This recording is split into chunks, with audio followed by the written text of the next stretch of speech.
What are we thinking here? You've got an NBA topic to discuss. Yes, we're going to go with the Orlando Magic to win the NBA Finals, and that's at plus 1,600. And we talked about it off the air, texted you about it. Plus 3,700 is what it was at right prior to the Desmond Bane trade, and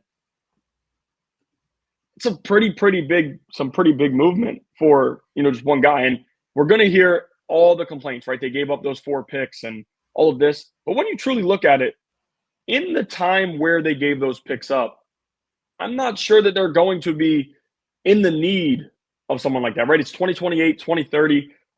If Paolo's still there, if Franz is still there, and then Bane, we know he's got 4 more years on his deal. Like, is drafting a guy 18 to 30 really going to do anything for you? I just don't know. But Bane's a very underrated player, in my opinion, and he's perfect to fit what the Magic need, right? That KCP was a shooter for them, but he didn't put fear in opposing teams' hearts. And another thing that really intrigues you with the Bane addition, his ability to facilitate, right? And we saw it when Ja Morant missed time. There were games where immediately Ja Morant's out. Everybody wants to run to the counter to put in Desmond Bane's points. He was picking up 10 to 14 assists in some games, which for a guy like him is not expected for a shooter who's pretty much been knocked down most of his career. He did duck under 40% the last 2 years from beyond the arc after having that amazing year 3 years ago. Availability, dealt with some injuries, and he's kind of been off and on the court to the past few years. Last year he did play. He only missed, I think, like 14 or 15 games, which isn't too many in the NBA with the way that they rest guys. Again, though, this is a guy that was playing with Ja Morant who missed a lot of time and had his hands on the ball a ton. Now you're giving him Paolo and Franz. We know what Orlando was in the playoffs. Every single game, you could bet Paolo or Franz and leave everybody else off your ticket because that's all that was happening. All they had. The one thing about this trade that stands out to me, you have Jason Tatum. The Achilles injury, he's out. Orlando is going all in right now. They have this year, Tatum will be out for the majority of the year, maybe the full thing, depending on how the recovery goes. But you're telling me that Orlando has a chance to make a run? Again, all these fans and teams want is an NBA Finals. That's the goal. If adding Bane can put them there just this year, and we saw what happened this year with the Pacers. Like, the Pacers went on a run that nobody saw coming. Why can't the Magic do it with 2 high-profile players? And now your number 3 is Bane. You add Suggs back after dealing with the injury last year. This is an awesome defense, right? Top 5 defense in the NBA. Yes. Bane's a very good defender. Bane plays solid defense. He's this is a very solid player. And again, you look at what Memphis did defensively. They were not good. But it wasn't on him. He plays fine defense. He's going to slot in fine. I do like this move. And for that, I'm not going to be playing it as the official play. But I did sprinkle a little bit of money on it after the trade because, to me, again, Jason Tatum's out. The East is wide open to me. We don't know what's going to happen with Giannis. We don't know what's going to happen with a number of these teams. And Orlando seems to be in a very, very good spot. So I honestly like the trade for them. I think they did give up a lot. But if they win an NBA Finals next year, we're not going to be talking about that. I like it too. They could be next year's Pacers. I agree with a lot of your argument.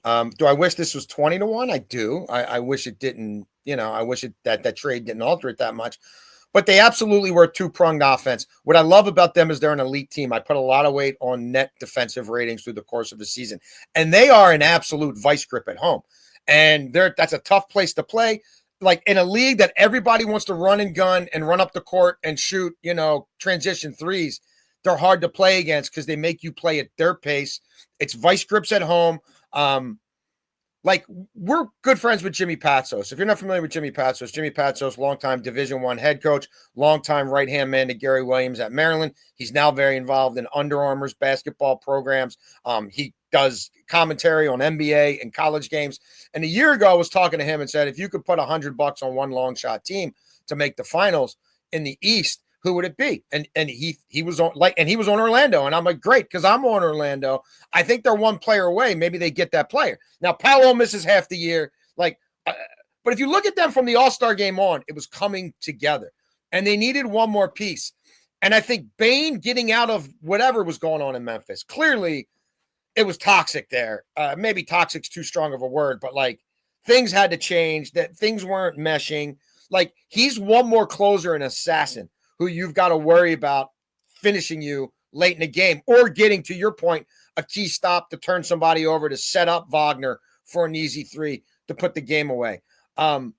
Yeah, I'm with you. The Cavs have to be doubting themselves now, right? The Cavs have had 2 straight regular seasons that have bought them nothing. The Celtics might lose other pieces because of the contract situation and the aprons and super maxes and no Tatum. They might recalibrate. This Pacers team's played a lot more basketball than they're used to, and there is usually a hangover of some sort. And there's not another team in the East that I think really is on the come. I also could see the Knicks. I could see that. Like, we don't even know who their coach is yet. Like, Right. that could be in flux. So I'm with you. Like, if they went out and got KD, what would that do?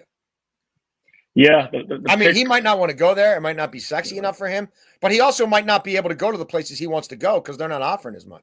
Now, I know they're short on draft picks right now, but I would like to see them get, like what they tried to do with Pope. I'd like to see them get another version of that guy, right, who can maybe come off the bench and give them some instant offense. But it's a solid team, and like it wouldn't shock me if they went on a run. You know, I might prefer to play them to. This is to get to the finals or win the finals. No, this is to win it. I agree. I'd side a little bit more with to get there. Yeah, but it wouldn't shock me at all if they represent the East next year. And maybe they make another trade before the draft or something like that. But yeah, I think Banchero's on a mission next year. Yeah, interesting food for thought there, Beltway Ben. I like the way you think.